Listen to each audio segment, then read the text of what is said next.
എല്ലാവർക്കും ദേവി കൃപ റെസിപ്പിയിലേക്ക് സ്വാഗതം. ഇന്ന് ഞാൻ ഉണ്ടാക്കാൻ പോകുന്നത് അവിലോസ് പൊടി, അതായത് ഞങ്ങൾ തൃശ്ശൂർക്കാർ പറയുക പൂരപ്പൊടി എന്നാണ്. അപ്പോൾ നമുക്ക് കുറച്ച് പൂരപ്പൊടി പെട്ടെന്ന് എങ്ങനെ ഉണ്ടാക്കാം എന്നുള്ളതാണ് ഞാൻ കാണിക്കുന്നത്. അപ്പം നമുക്ക് റെസിപ്പിയിലേക്ക് കടക്കാം. ദേവി കൃപ റെസിപ്പിയിലേക്ക് സ്വാഗതം. ഇന്ന് ഞാൻ ഉണ്ടാക്കുന്നത് അവിലോസ് പൊടി ഇല്ലേ, അതായത് പൂരപ്പൊടി. ഞങ്ങൾ തൃശ്ശൂർക്കാർ പൂരപ്പൊടി എന്നാട്ടോ പറയുക. അത് ഞാനൊരു കുറച്ചേ ഉണ്ടാക്കുന്നുള്ളൂ. അപ്പോൾ നിങ്ങളെ ഒന്ന് കാണിച്ചു തരാമെന്ന് വിചാരിച്ചു. അപ്പൊ ഇത് ഞാനൊരു 4 ഗ്ലാസ് എടുത്തിട്ടുണ്ട് കേട്ടോ. 4 കപ്പ് അരിപ്പൊടി എടുത്തിട്ടുണ്ട്. പിന്നെ ഞാൻ കുറച്ച് തേങ്ങയും ജീരകവും കൂടി ഒന്ന് ക്രഷ് ചെയ്തെടുത്തിട്ടുണ്ട്.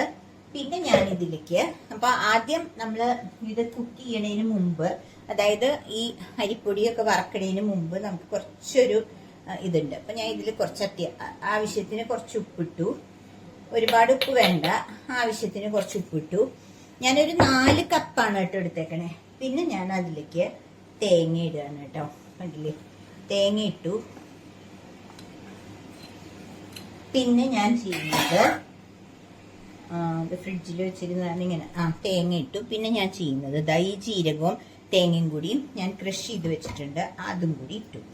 എന്നിട്ട് വേണ്ടത് ഞാൻ ജസ്റ്റ് നിങ്ങളൊന്ന് കാണിച്ചു തരികയാണ് കേട്ടോ. അപ്പോൾ നമ്മളിത് വറക്കടേന് മുമ്പ് ചെയ്യേണ്ടത് ഇത്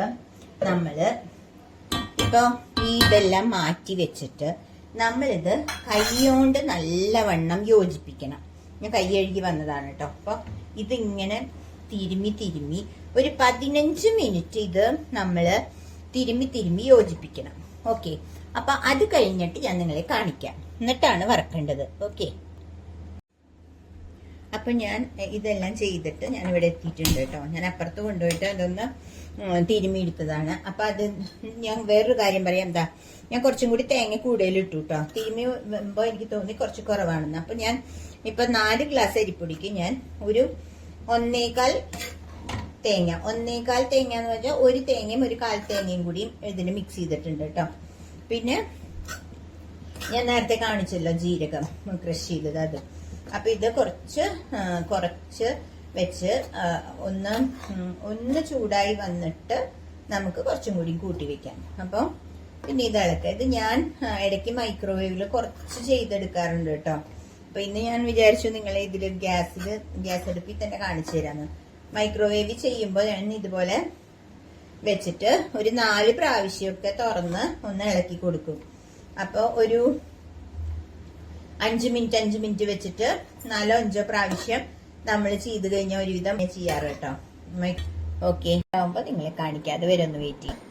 ഇപ്പൊ ഈ ലൈറ്റിന്റെ കളറിലാണ് ക്ലിയർ ആയിട്ട് നിങ്ങൾക്ക് കാണാത്തത് കേട്ടോ. അപ്പൊ ഒരുവിധം ലൈറ്റ് ഒരു ഗോൾഡൻ കളർ ആയി തുടങ്ങി. ഒരുവിധം നല്ല ഗോൾഡൻ കളർ ആയാൽ നമുക്ക് നിർത്താം. അപ്പൊ അത് വരെ ഒന്ന് വെയിറ്റ് ചെയ്യണേ. ഇപ്പൊ ഓൾമോസ്റ്റ് കഴിയാറായി കേട്ടോ. ആ ഗോൾഡൻ കളർ വന്നു തുടങ്ങി. അപ്പോൾ ഇനി കുറച്ചും കൂടി ഒന്ന് ഇളക്കി കഴിഞ്ഞാൽ നമുക്ക് ഇത് ഗ്യാസ് ഓഫ് ചെയ്യാം കേട്ടോ. കണ്ടില്ലേ, നിങ്ങൾക്ക് കാണാൻ പറ്റുമെന്ന് വിചാരിക്കുന്നു. ഇതിപ്പോൾ കിച്ചണിൽ ട്യൂബ് ലൈറ്റ് ഇട്ടതുകൊണ്ടാണ് ഗോൾഡൻ അങ്ങ് കാണാത്തത് കേട്ടോ. അല്ലെങ്കിൽ എനിക്കിപ്പം ഇതിൽ നല്ല ഗോൾഡൻ കളറായി തുടങ്ങി. നിങ്ങൾക്ക് കാണുന്നുണ്ടാവുമെന്ന് വിചാരിക്കുന്നു.